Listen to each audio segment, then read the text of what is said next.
ঢাকার এক ব্যস্ত সন্ধ্যায় নিউজ চ্যানেলগুলোর পর্দায় ভেসে উঠল তুলসী গাবার্ডের বিস্ফোরক মন্তব্য। বাংলাদেশে উগ্রপন্থা ভয়ঙ্করভাবে বেড়ে চলেছে, বিশ্ব সম্প্রদায়ের এখনই ব্যবস্থা নেওয়া উচিত। কথাটি বলা মাত্রই ভারতের কিছু টেলিভিশন চ্যানেলে উল্লাস, আমেরিকান নীতি নির্ধারকদের মধ্যে গুঞ্জন আর বাংলাদেশে কূটনৈতিক মহলে অস্বস্তি ছড়িয়ে পড়ল। কিন্তু এই কথার পেছনে আসলে খেলাটা কি? কেন তুলসী হঠাৎ বাংলাদেশকে জঙ্গি রাষ্ট্র হিসেবে দেখানোর চেষ্টা করছেন? এর উত্তর লুকিয়ে আছে বিজেপি ও আরএসএস এর দেওয়া লক্ষ লক্ষ ডলারের অনুদানে, যা বছরের পর বছর ধরে তুলসী গাবার্ডকে পুষ্ট করেছে। তুলসী গাবার্ড দীর্ঘদিন ধরেই ভারতের উগ্র হিন্দুত্ববাদী সংগঠন আরএসএস ও বিজেপির ঘনিষ্ঠ সহযোগী। 2011 সাল থেকেই বিভিন্ন হিন্দুত্ববাদী সংগঠন তাকে প্রচুর পরিমাণে অর্থ সহায়তা দিয়ে আসছে। মার্কিন নির্বাচন কমিশনের নথি বলছে, হিন্দু আমেরিকান ফাউন্ডেশন HAF এর মতো সংগঠন, যেগুলো মূলত বিজেপি ও আরএসএস দ্বারা নিয়ন্ত্রিত, সেখান থেকে তিনি প্রায় $4 লাখ অনুদান পেয়েছেন। এছাড়াও আরএসএস এর মূল অর্থায়নে পরিচালিত বিভিন্ন এনজিওর মাধ্যমে তার রাজনৈতিক ক্যারিয়ারে প্রবাহিত হয়েছে আরও হাজার হাজার ডলার। প্রশ্ন হলো, কিন্তু কেন ভারতীয় হিন্দুত্ববাদী সংগঠনগুলো তুলসীকে এত টাকা দিল? ভারতীয় উগ্রপন্থী সংগঠনগুলোর দীর্ঘমেয়াদী পরিকল্পনা হল বাংলাদেশকে আন্তর্জাতিক মহলে একটি অস্থিতিশীল ও উগ্রপন্থী রাষ্ট্র হিসেবে চিত্রিত করা। কারণ যদি বাংলাদেশকে সন্ত্রাসের আখড়া হিসেবে প্রতিষ্ঠা করা যায়, তাহলে ভারতের মুসলমানদের দমন করা আরও সহজ হবে। আর এভাবেই বিশ্ববাসীকে বোঝাতে চায়, ভারতে মুসলমানদের বিরুদ্ধে আমাদের কঠোর নীতির কারণ এটাই, তারা বাংলাদেশে থেকে উগ্রপন্থার প্রশিক্ষণ পাচ্ছে। তুলসী গাবার্ডকে ব্যবহার করা হচ্ছে এই প্রচারণার মুখপাত্র হিসেবে। মার্কিন রাজনীতিতে একজন কংগ্রেসম্যান যখন কোনো দেশ সম্পর্কে নেতিবাচক মন্তব্য করেন, তখন তা আন্তর্জাতিকভাবে গ্রহণযোগ্যতা পায়।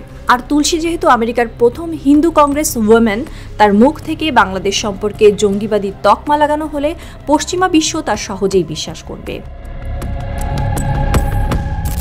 2014 সালে নরেন্দ্র মোদী যখন ক্ষমতায় আসেন, তখন থেকেই ভারতের পররাষ্ট্রনীতির একটি বড় অংশ হয়ে ওঠে দক্ষিণ এশিয়ায় ভারতীয় আধিপত্য প্রতিষ্ঠা করা। এই নীতির অংশ হিসেবে তারা বাংলাদেশের রাজনৈতিক স্থিতিশীলতা নষ্ট করতে চায়। তুলসীর মতো লোকদের ব্যবহার করে তারা বিশ্ববাসীর সামনে এমন একটা ছবি আঁকতে চায়, যেখানে বাংলাদেশকে একটি অস্থিতিশীল জঙ্গি নিয়ন্ত্রিত দেশ হিসেবে দেখানো হবে। হোয়াইট হাউস ও আমেরিকার প্রতিরক্ষা দপ্তরেও এই প্রচারণার ছায়া পড়েছে। মার্কিন সরকার ভারতকে সমর্থন দিতে চায়, কারণ ভারত তাদের এশিয়া প্যাসিফিক অঞ্চলে একটি গুরুত্বপূর্ণ মিত্র।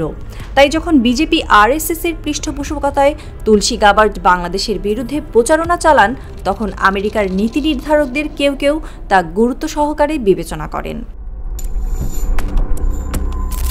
তুলসী শুধু একটি বিবৃতি দিয়ে থেমে থাকেননি, তিনি বাংলাদেশকে সন্ত্রাসী কার্যক্রমের কেন্দ্র হিসেবে দেখানোর জন্য বিভিন্ন আন্তর্জাতিক ফোরামে বক্তব্য দিচ্ছেন। এর আগেও তিনি মার্কিন কংগ্রেসে একটি বৈঠকে বলেছিলেন, বাংলাদেশে সংখ্যালঘুদের উপর নির্যাতন বেড়ে গেছে এবং এটি ভবিষ্যতে আরও বিপজ্জনক হয়ে উঠতে পারে। তার বক্তব্যের সূত্র কোথায়? কোনো নিরপেক্ষ আন্তর্জাতিক সংস্থার রিপোর্ট? না, তার তথ্যের ভিত্তি মূলত বিজেপি আরএসএস এর পক্ষপাতদুষ্ট মিডিয়া রিপোর্ট। 1. কূটনৈতিক প্রচেষ্টা বৃদ্ধি করা। আমেরিকান প্রশাসনের সঙ্গে ঘনিষ্ঠ যোগাযোগ বজায় রেখে তুলসীর প্রচারণার বিরুদ্ধে বাস্তব তথ্য তুলে ধরা। 2. আন্তর্জাতিক মিডিয়ায় বাংলাদেশের অবস্থান স্পষ্ট করা।